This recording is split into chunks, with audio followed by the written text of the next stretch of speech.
காய்கறி கதைகள். கதையோட தலைப்பு மீன் வறுவல். நீங்கள் ஒரு ஃபுட்டி அப்படின்னா இன்னும் நம்மளோட சேனலை சப்ஸ்கிரைப் பண்ணாமலா இருக்கிறீங்க? ஒரே ஒரு சப்ஸ்கிரைப் பண்ணிக்கோங்க. அப்புறம் உங்களுக்கு ஸ்நாக்ஸ் எல்லாம் சாப்பிட்றதுக்கு ரொம்ப பிடிக்கும்னா இந்த கதைக்கு ஒரே ஒரு லைக் தட்டி விடுங்க. வாங்க இப்போ கதைக்குள்ளே போகலாம். குகனு, சுஜி, கல்பனா இவங்க 3 பேரும் பேசிகிட்டு இருந்தாங்க. குகனு வெளியூர் போக வேண்டிய வேலை இருக்கா, அதை பற்றி தான் பேசிகிட்டு இருந்தாங்க. குகனோட அப்பா ராமசாமி வேலைக்கு போனவங்க இன்னும் வரல.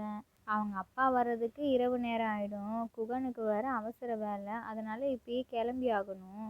இந்த கல்பனாவும் சுஜியும் சரி நாங்கள் பார்த்துக்குறோம், நீங்கள் கிளம்புங்க, மாமா கிட்டே நாங்கள் சொல்லிடுறோம் அப்படின்னு சொல்கிறாங்க. சரிம்மா சரி சுஜி அப்படின்னா நான் கிளம்புறேன் அப்படின்னு அவங்களும் கிளம்பிட்டாங்க. இந்த கல்பனா வேற அவங்க ஊரில் மீன் எங்கேயோ விற்கிறாங்கன்னு சொல்லியிருந்தாங்க.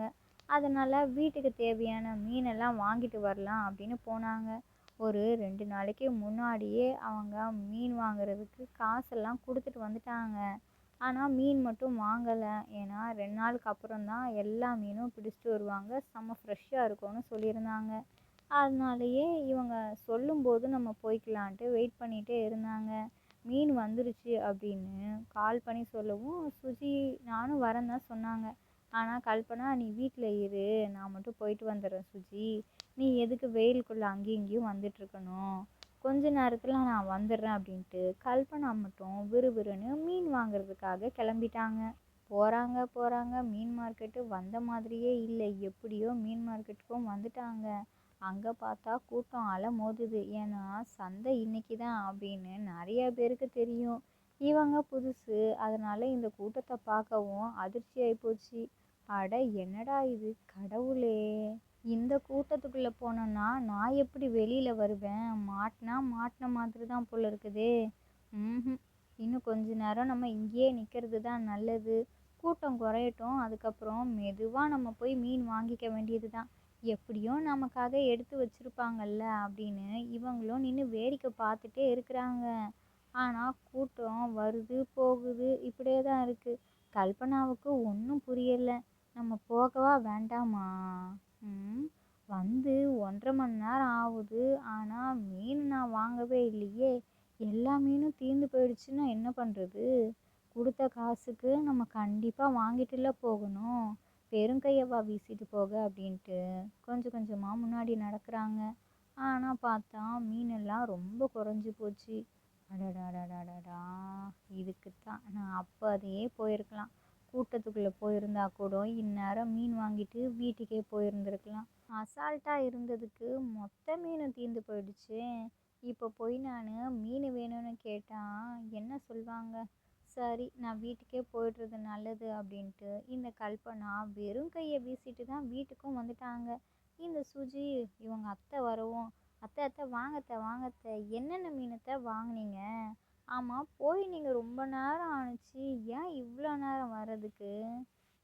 அவ்வளோ கூட்டமாத்தேன். சரி சரி வாங்க, முதல்ல வந்து உட்காருங்க, இருங்க நான் உங்களுக்கு மோர் இல்லைன்னா ஜூஸ் ஏதாச்சும் எடுத்துகிட்டு வரேன் அப்படின்னு போகிறாங்க. அட இரு சுஜி கொஞ்ச நேரம், நானே என்னத்தை சொல்கிறதுன்னு தெரியல. நான் மீனும் வாங்கலை ஒன்றும் வாங்கலை. அங்கே கூட்டம் அவ்வளோ ஜனங்க இருந்தாங்களா, கூட்டத்துக்குள்ளே நம்ம எப்படி போகன்னு ஓரமாக நின்றுட்டு இருந்தேன். ஆனால் கூட்டம் போகிற மாதிரியே இல்லை. ஆளுங்க போகிறாங்க வராங்க, மீன் வாங்கிட்டு போயிட்டே இருக்கிறாங்க. எனக்கு தான் உள்ள கூட்டத்துக்குள்ளே போக தெரியல. போகவே இல்லையா, அதனால் கூட்டம் குறையாது போல இருக்குன்னு நின்றுட்டே இருந்தேன். சரி போவோன்னு போனால் கூட்டமும் குறைஞ்சிருச்சு, மீனும் காலியாக போயிடுச்சு. இப்போ என்ன பண்ணுறதுன்னு தெரியல. இப்போ போய் நான் மீன் கேட்டேன்னா திட்டு தானே விழும்.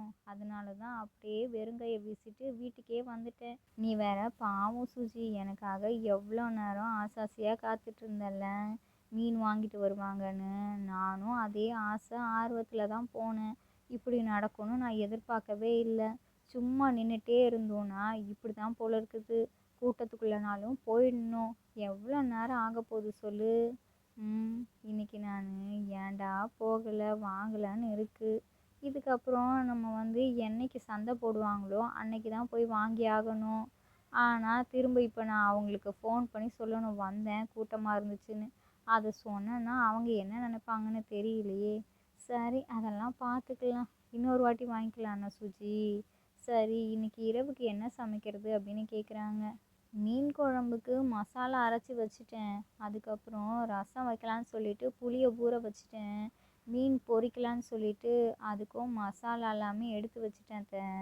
அவ்வளோதான். சரி, நம்ம எல்லாத்தையும் பிளானை மாற்றிக்க வேண்டியது தானே. இதுக்கப்புறம் நம்ம அதை யோசிச்சுட்டு இருக்கக்கூடாது. நம்ம புதுசாக வேறு ஏதாவது செஞ்சுக்கலாம். ரசம் வச்சு அந்த மசாலாவில் வேறு ஏதாவது பொரிச்சுக்கலாம் அப்படின்னு சொல்கிறாங்க. சரி சரி சுஜி, நீ எவ்வளோ ஆசாசியாக இருந்த. நிறையா மீன் வாங்கிட்டு வருவாங்க, அதில் விதவிதமாக செஞ்சு சாப்பிட்லான்னு. எல்லாம் இப்போ என்னால் போயிடுச்சுல்ல. ச்சே, மன்னிச்சிரு சுஜி. இதுக்கப்புறம் இது மாதிரி தவறு நடக்காதுன்னு. நம்மனாலும் எப்படியும் அட்ஜஸ்ட் பண்ணிப்போம். ஆனால் பாவம் 2 குழந்தைங்களும் எப்படி, அவங்களுக்கு ஆசையை நான் வேற காமிச்சு விட்டுட்டேன். இன்னும் 2 நாளில் உங்களுக்கு விதவிதமாக மீனெல்லாம் பொரிச்சு தரேன்னு பாட்டியும் அம்மாவும் அப்படின்னு சொல்லி. ஆனால் இப்போ அவங்களுக்கு தான் அது கஷ்டமாக இருக்கும். சரி, என்னத்த பண்ணுறது. இதுக்கெல்லாம் நீங்கள் உட்காந்து வருத்தப்பட்டுட்டு இருந்தால் ஒன்றும் சொல்கிறதுக்கு இல்லை. அங்கே வந்து மீன் காலியாக போயிடுச்சு, அவ்வளோதானே. அதுக்கு பதிலாக நம்ம இன்னொரு நாளைக்கு செஞ்சு சாப்பிட போகிறோம். இன்றைக்கி வேறு சமையல் செஞ்சுக்க வேண்டியது தானே. இதில் என்ன இருக்குது. அதையே யோசிச்சுட்டு வருத்தப்பட்டுட்டு இருக்காதீங்க. சரி சரி, வாங்க வாங்க அப்படிங்கிறா. இல்லை சுச்சி, உனக்கும் குழந்தைங்களுக்கும் அது கஷ்டமாக தான் இருக்கும். எனக்கு அது உறுத்தலாகவே இருக்குது அப்படிங்கிறாங்க. அத்தை, நீங்கள் விடுங்க அத்தை. நாங்கள் தான் எதுவும் நினச்சிக்கலல்ல. குழந்தைங்களெல்லாம் நான் சொல்லி சமாளிச்சுக்கிறேன். அவங்க என்ன அடம் பிடிக்கிற பசங்களா சொல்லுங்கள். நம்ம சொன்னாலே கேட்டுப்பாங்க. பக்குவமான பிள்ளைகளாக தானே இருக்கிறாங்க. சரி சரி, உட்காருங்க அத்தை. நான் போய் சமையல் வேலையை முடிக்கிறேன் அப்படிங்கிறாங்க. இல்லை சுஜி, நான் வேலையை பார்க்குறேன். நீ கொஞ்ச நேரம் உட்காந்து ரெஸ்ட் எடு, இல்லைன்னா குழந்தைங்க கூட விளையாடு அப்படிங்கிறாங்க. அவங்க ஹோம்ஒர்க் பண்ணிகிட்ருக்காங்க அத்தை. நீங்கள் ரெஸ்ட் எடுங்க, நான் போயிட்டு சமையல் வேலையை முடிச்சுட்டு வரேன்னு சுஜி சமையல் வேலையை பார்க்குறதுக்கு போயிட்டாங்க. நான் செஞ்ச தப்பை சுஜி நோனியும் எதுவும் பெருசாகவே எடுத்துக்கல. இது நானாக இருந்திருந்தேன்னா கூட இப்படிலாம் எடுத்துருப்பேனான்னு சொல்ல முடியாது. இதே மற்ற வீட்டு பொண்ணுங்கன்னா இப்படி இருப்பாங்களா என்ன? கிடையவே கிடையாது. அது வரைக்கும் நான் ரொம்பவே கொடுத்து வச்சவ தான். என்னோடய மருமகன் என்னை ரொம்ப அன்பாக கவனிச்சுக்கிறா. அவளுக்கு மட்டும் எப்படி கோவமே வரமாட்டேங்குதுன்னு தெரியல. ஆனால் எனக்கு அப்படி இல்லையே. நான் அவளை பார்த்து நிறைய விஷயங்களை கற்றுக்கணும் அப்படின்னு இவங்களுக்குள்ளேயே இவங்க நிறைய யோசிச்சுட்ருக்குறாங்க. அதுக்குள்ளேயும் சுஜியும் சமையல் வேலையை பார்த்துட்ருக்குறாங்க. கல்பனா வீட்டு கதவை யாரோ தட்டுறாங்க. ராமசாமி தான் வந்திருப்பாங்கன்னு நினச்சிட்டு இந்த கல்பனாவும் கதவை திறக்கிறாங்க. ஆனால் ராமசாமி வரல. ஒரு பெரிய கூடையில் நிறைய மீன்கள், அதுவும் எல்லாமே செம்ம ஃப்ரெஷ்ஷாக பெரிய பெரிய மீன்களாக இருக்குது. மீன்கார அண்ணன் மீன் கொண்டு வந்திருக்குறாங்க. அட என்னக்கா நீங்கள், உங்களை நான் வர சொன்னல. நானும் பார்த்துட்டே இருந்தேன் நீங்கள் மீன் வாங்க வருவீங்கன்னு. ஆனால் வரவே இல்லையா. சரி, நான் உங்களுக்காக எடுத்து வச்சுருந்த மீனை நம்மளே கையோடு கொண்டு போய் கொடுத்துடலாமேன்ட்டு தான் இப்போது இந்த வழியாக போகிறப்ப உங்களுக்காக உங்கள் வீடு தேடி எடுத்துகிட்டு வந்திருக்கிறேன். இந்தாங்கக்கா, பிடிங்கக்கா அப்படிங்கிறாங்க. சரி சரி தம்பி, எத்தனை மீன் நான் எடுத்துக்கிட்டோம் அப்படின்னு கேட்குறாங்க. அட, எல்லா மீனுமே, இந்த கூடை நிறையா இருக்கிற மொத்த மீனும் உங்களுக்கு தான். என்னக்கா நீங்கள் கொடுத்த பணத்துக்கு இவ்வளோ மீன் வரும்.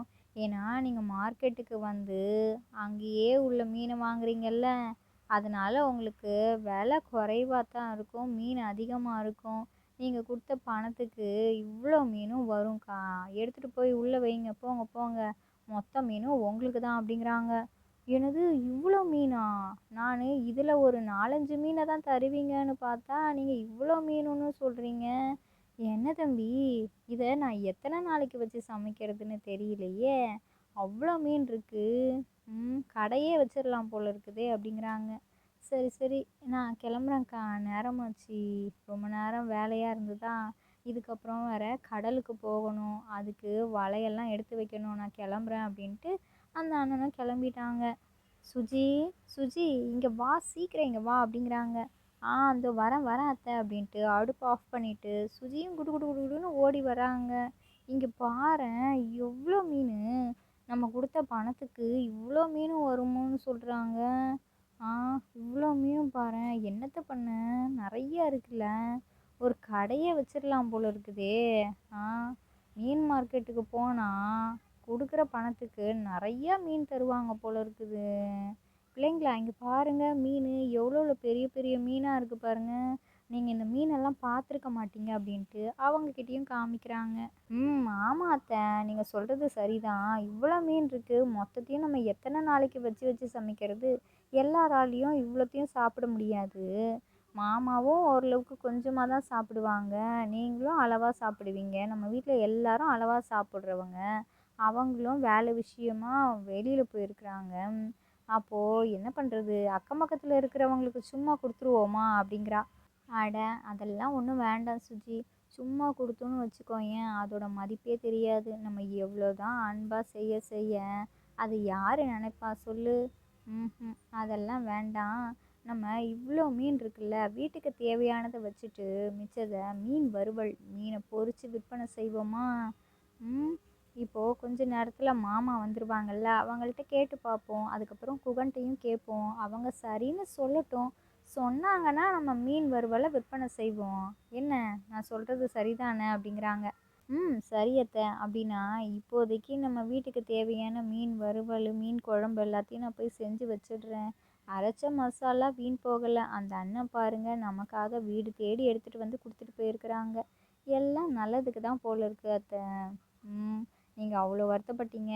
இப்போ பாருங்க, உங்களுக்கு எவ்வளோ பெரிய இன்ப அதிர்ச்சியில் இவ்வளோ மீன்களும் நம்ம வீட்டை தேடி வரும்னு நீங்கள் எதிர்பார்க்கவே இல்லைல்ல. நம்ம எதிர்பார்க்கறத விட எதிர்பார்க்காத நேரத்தில் தான் நிறைய நல்ல நல்ல விஷயங்கள் எல்லாம் நடக்கும். அதனால் நம்ம வருத்தப்பட்டு ஒன்றும் ஆக போகிறது கிடையாது. ஏதோ நல்ல விஷயம் நடக்க போகுது அப்படிங்கிறத நம்ம யோசிச்சுக்கணும். அது கண்டிப்பாக நடக்கும்.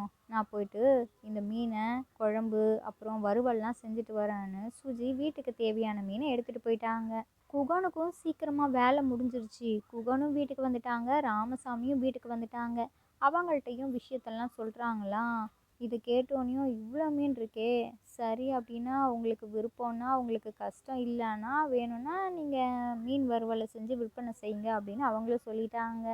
குகனு அந்த மீன் குழம்பு சாப்பிட்றாங்க. அவங்களும் அவங்க குழந்தைங்களுக்கும் ஊட்டி விடுறாங்க. எல்லாரும் நல்லா சாப்பிட்றாங்க. சுஜி அவ்வளோ ஃப்ரெஷ்ஷான மீனில் சமைச்ச சமையல் அவங்க வீட்டில் எல்லாத்துக்குமே ரொம்ப ரொம்ப பிடிச்சிருந்தது. எப்போவுமே கொஞ்சமாச்சும் மிச்சமாகும். இன்றைக்கி மிச்சமே இல்லாமல் எல்லாத்தையும் காலி பண்ணிட்டாங்க. கல்பனாவுக்கு சந்தோஷம் தாங்க முடியல. சுஜி பார்த்தல்ல, நம்ம வீட்டில் உள்ளவங்களே கொஞ்சம் கூட மிச்சம் வைக்காமல் சாப்பிட்டாங்க. நாளைக்கு நம்ம மீன் வறுவல் செஞ்சு விற்பனை செஞ்சாலும் கண்டிப்பாக எல்லாரும் விரும்பி வாங்கி சாப்பிடுவாங்கன்னு நினைக்கிறேன்.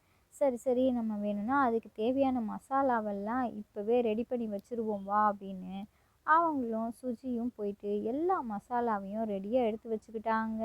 காலையில் விடிஞ்சிருச்சு. விடிஞ்சதுமே ஞாயிற்றுக்கிழமையா அவங்க வீட்டில் எல்லாரும் நல்லா ரெஸ்ட் எடுத்துகிட்டு இருக்கிறாங்க. ஆனால் இந்த கல்பனாவும் சுஜியும் மட்டும் ரொம்ப சீக்கிரமாகவே எழுந்துருச்சு. அந்த மீனெல்லாம் சுத்தம் செஞ்சு அதுக்கு மசாலாலாம் ரெடி பண்ணி வச்சுட்டாங்க.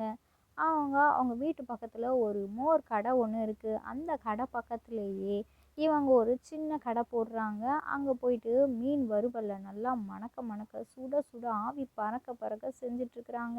வாசனை சும்மாவா இருக்கும்? மீன் வறுவல் அந்த ஊர் முழுக்க வீச ஆரம்பிச்சிருச்சு. வெயிலுக்கு மோர் குடிக்கலான்னு வர்றவங்க எல்லாரும் இந்த மீன் வறுவல் கடையை தாண்டி தான் வர வேண்டியதாக இருக்கா. அதனால அங்கே மோர் வாங்கிக்கிறாங்க, இங்கே மீன் வறுவலை வாங்கிக்கிறாங்க. ஆக மொத்தத்தில் மீன் வறுவலால் மோர் வியாபாரம் அதிகமாகுது. மோர் வியாபாரத்தால் இந்த மீன் வறுவல் வியாபாரம் அதிகமாகுது. 2 பேருக்குமே வியாபாரத்துக்கு எந்த பிரச்சனையும் இல்லை. இவ்வளோ மீன் வாங்குவோம், மீன் வறுவல் வியாபாரம் பார்ப்போம், அதில் சம்பாத்தியம் பண்ணுவோம் அப்படின்னு இவங்க யாரும் எதிர்பார்க்கல. ஆனால் இவங்க எதிர்பார்க்கவே இல்லை, மீன் வறுவல் வியாபாரத்தில் நல்ல லாபம் இவங்களுக்கு கிடைக்க ஆரம்பிச்சிருச்சு. இந்த கதையிலேருந்து நாம் என்ன தெரிஞ்சுக்கணும் அப்படின்னா, தரமான விஷயங்கள் நாம் எதை செஞ்சாலுமே அதில் கண்டிப்பாக நமக்கு வெற்றிங்கிறது நிச்சயம். அது எப்படி கிடைக்கும், எந்த சூழ்நிலையில் கிடைக்கும் அப்படின்லாம் கிடையாது. காலம் வரும்பொழுது எல்லாமே சரியாக நடக்கும். அதனால் எதுவாக இருந்தாலும் அதுக்கு நீங்கள் முயற்சி செய்யுங்க. உங்களோட முயற்சி பயிற்சியாகும். பயிற்சி ஒரு நாள் வெற்றியாகலாம். இந்த கதை பிடிச்சிருந்தா லைக் பண்ணுங்கள், ஷேர் பண்ணுங்கள். உங்களோட கருத்துக்களை கமெண்ட் பாக்ஸில் கமெண்ட் பண்ணுங்கள். இது மாதிரி இன்ட்ரெஸ்டிங்கான கதைகளெல்லாம் பார்க்கணுன்னா நம்மளோட சேனலை சப்ஸ்கிரைப் பண்ணிக்கோங்க. இதோட இன்னொரு கதைகள் வீடியோவில் பார்க்கலாம். ஓகே, பாய்.